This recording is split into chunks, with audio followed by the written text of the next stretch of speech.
Dear listeners, welcome to another episode of the BioChat podcast on biosecurity in livestock production. My name is Jeroen de Wulf and I'm the head of the epidemiology research group here at the Faculty of Veterinary Medicine of Kent University.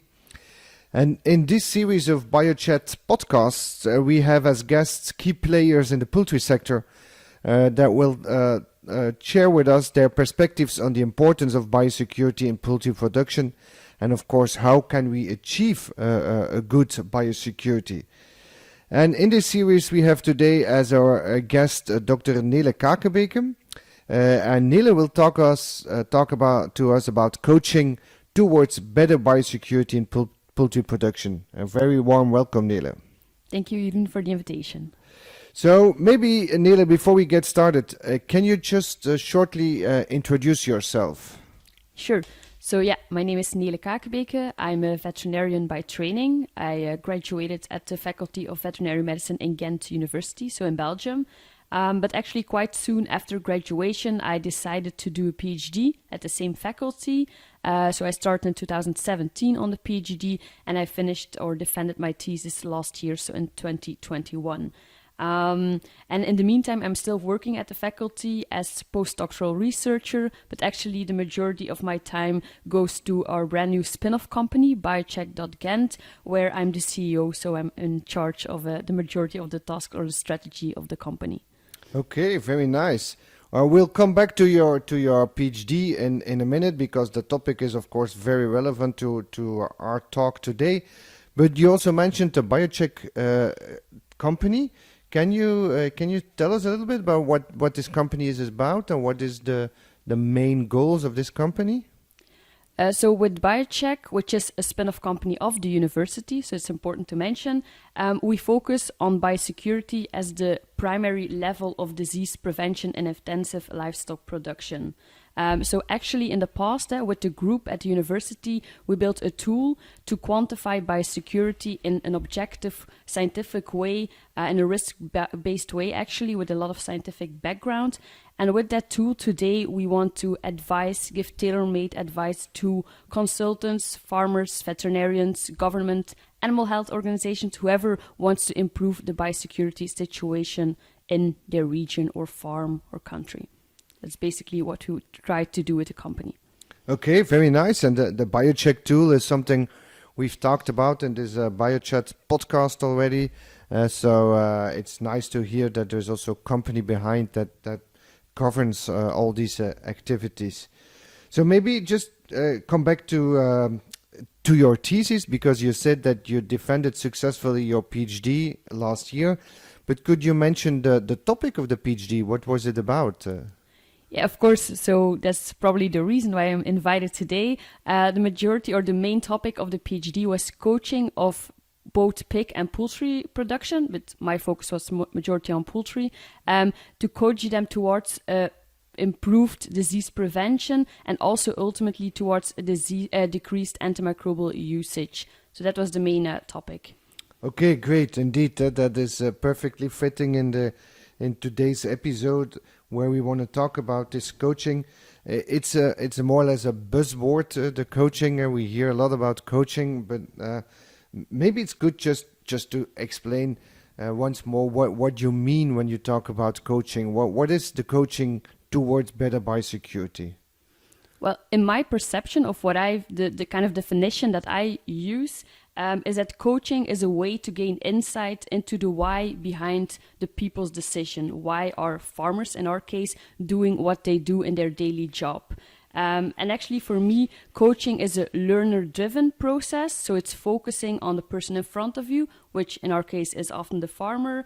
And with coaching, you're not giving direction or advice. Actually, you're just focusing on the person being coached and to improve their situation by being some kind of mirror. So you want to be a mirror of their decision, on their perception, and ultimately to help them achieve their goals in the end. So if I understand it in that way, it's truly different from what typically veterinarians would do on a farm. Well, exactly. The biggest difference with advisory, as we are taught in school, I was the same. So we're taught how to improve the knowledge of our farmers, how to help them with a specific problem. But with coaching, you're more focusing on the social aspect and more on a long-term process and not so much on one specific technical problem that you can solve, hopefully immediately. Okay, and is that something that farmers are happy with? Is it something they expect, or I would imagine that a lot of farmers would, when they see a veterinarian arriving at their farm, that they actually expect solutions rather than a mirror. Well, I think in daily practice, and it's also something that I've noticed here in Belgium, but also in the Netherlands, where we did part of the study, is that indeed the majority of the farmers are still expecting advice, especially if you're going there as a veterinarian. So I think for once it's very important to mention that you're there as a coach and not as a veterinarian. But in that sense, I believe there's still a lot of room to coach farmers. I mean, if there's a specific technical problem, disease outbreak, of course, they need specific technical advice. So you need that herd veterinarian for that. But on the long term, to make more sustainable choices, especially in the context of antimicrobial use and reduction, I think coaching is something that is getting more attention these days. And with the coaching, you try to get the ideas from the farmer himself or herself rather than providing the ideas as an expert. Is that correct? Well, exactly, indeed. Of course, you have a main goal, you have a plan for the future, but with coaching, you try to listen more and try indeed that the ideas come from the farmer or maybe another consultant who is present there, but indeed try to limit or to not give advices yourself, because then again you go indeed again into the role of the farm veterinarian and not the coach anymore. But if you don't give the advices yourself, what do you do then? What is then your role as a coach there in the whole process?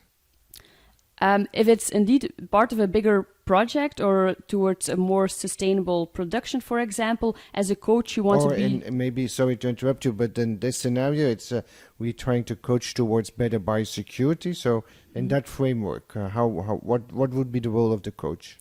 Well, specifically, the role of the coach is to change kind of the attitude of the farmer, to improve the way they think about biosecurity and focus less on the technical aspect, but to be indeed a motivator to make those changes and especially to be a bridge towards the farmer and maybe government or other parties who are giving a lot of advice. Then as a coach, you want to be like the partner connecting all of them towards a better production in the end. So it's more or less like a bystander to the farmer that helps the farmer to go to the process. Exactly.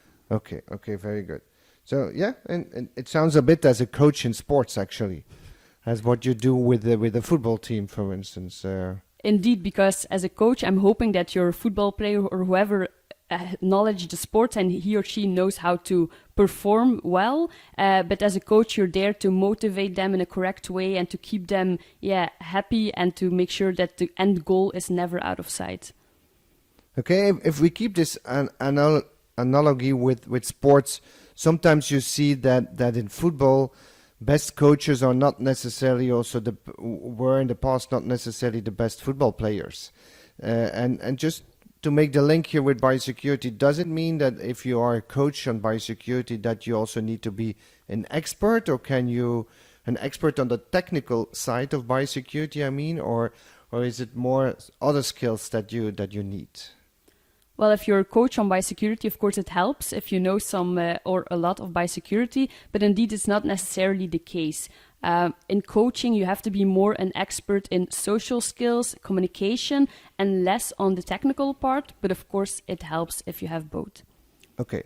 So do you need to be a veterinarian to be a coach on biosecurity?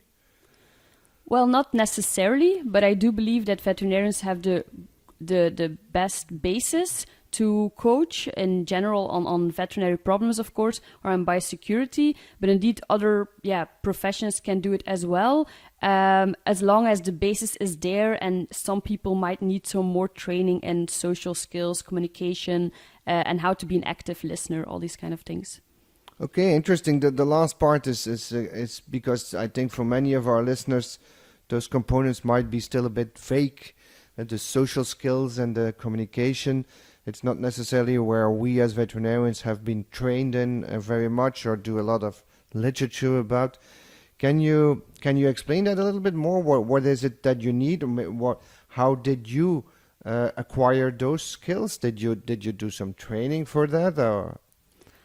Well, I do think I still need to train a lot, so I'm I don't never want to call myself an expert, but indeed I followed quite some trainings with people more into psychological backgrounds on how to communicate in a decent way, because I'm quite sure we all know how to communicate, but it's quite confronting to follow trainings on that and to see which kind of person are you and how can you improve your social skills, how can you communicate in a way to really extract the information that you need.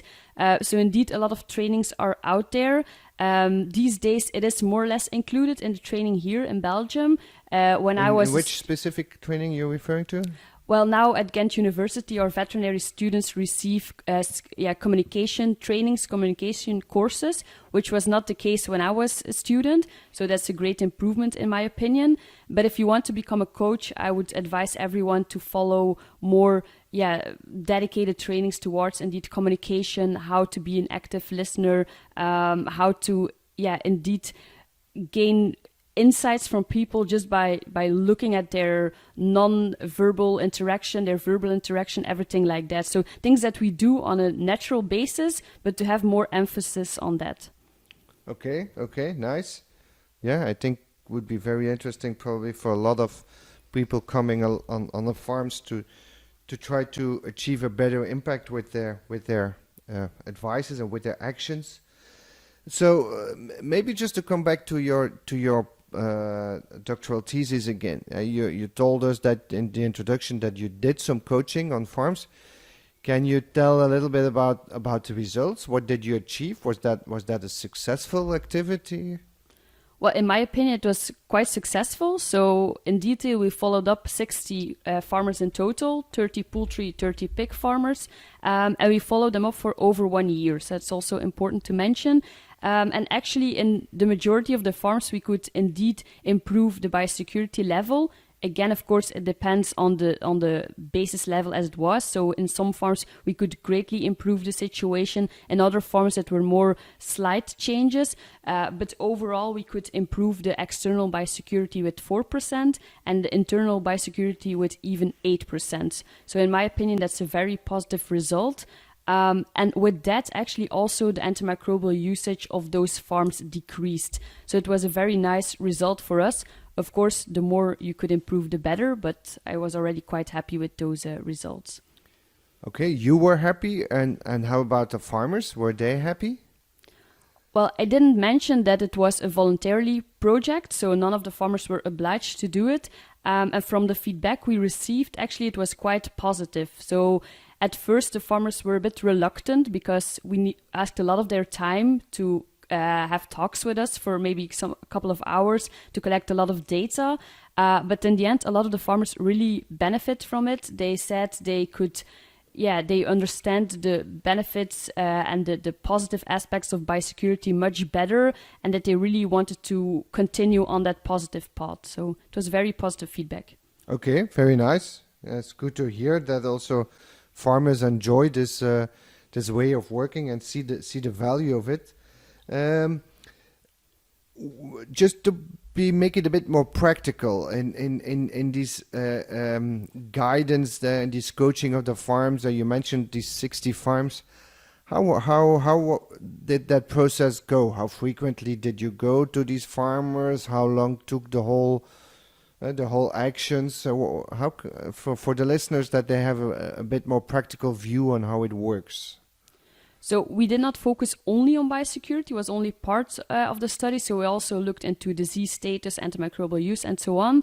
So very practically, we actually started with a kind of a preparation phase where we collected all types of farm data. So their antimicrobial use, as I mentioned, we did a biosecurity audit, of course, before we started, collected disease health, and also in the first interview, which was ideally in person. I always advise to do it in person.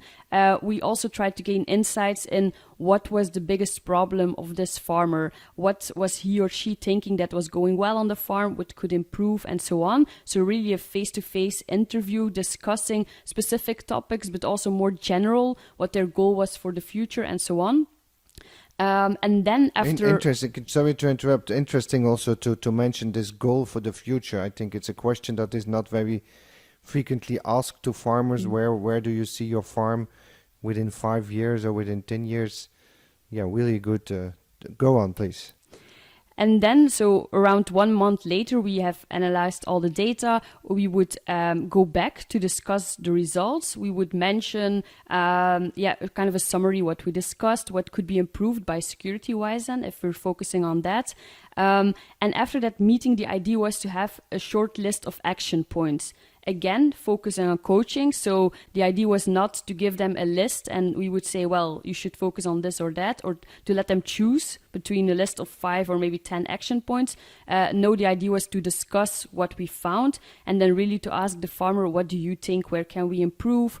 What do you want to focus on? Things like that.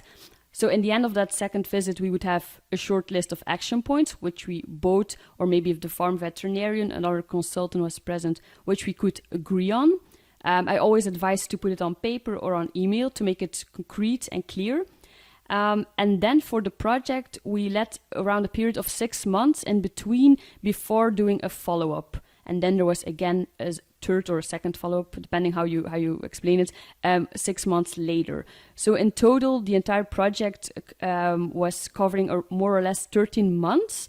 But maybe that will be your follow-up question, so I will be a bit, maybe speaking a bit too fast already. But in between those 6 months, we would ideally also give the farmer a call from time to time to discuss how are things going, are you having problems, and so on.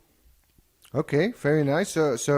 So if I summarize this as a process of a bit more than 1 year with 3 or 4 real life interactions, visits, discussions, and then also in intermediate some connection. Okay, so it's good to hear that. Yeah, we should not expect improvements after 1 or 2 weeks. It's a bit more longer process, but then it should also not take 10 years. It can be something in between. Yeah. Thank you very much, Nele. We've discussed already a lot of things, and maybe I can just wrap it up and summarize it that coaching is really helpful to make sustainable changes over time. So it's truly something different from the technical advices that are classically given by veterinarians. It's more like a process where we also want to change a little bit the attitude of the farmer. So it's not only changing some approaches, some technical decisions, but also more working on the long-term sustainable effect. Do I summarize it correctly in that way? Yeah, I totally agree with what you just mentioned. Okay, Nele, thank you very much for this very, very interesting information that you've shared with us. And I want to also to thank the listeners to listen to this new episode of the BioCheck podcast. And I hope you enjoyed it and found it useful. And if so, please do not forget to leave a review on our podcast and maybe also share this podcast with friends and colleagues so that other people also get the opportunity to listen to this podcast. And of course, I hope to hear you back in the next episode of the BioChat podcast in biosecurity and livestock farming. And in the meanwhile, please keep it all healthy and biosecure. Thank you very much. Bye.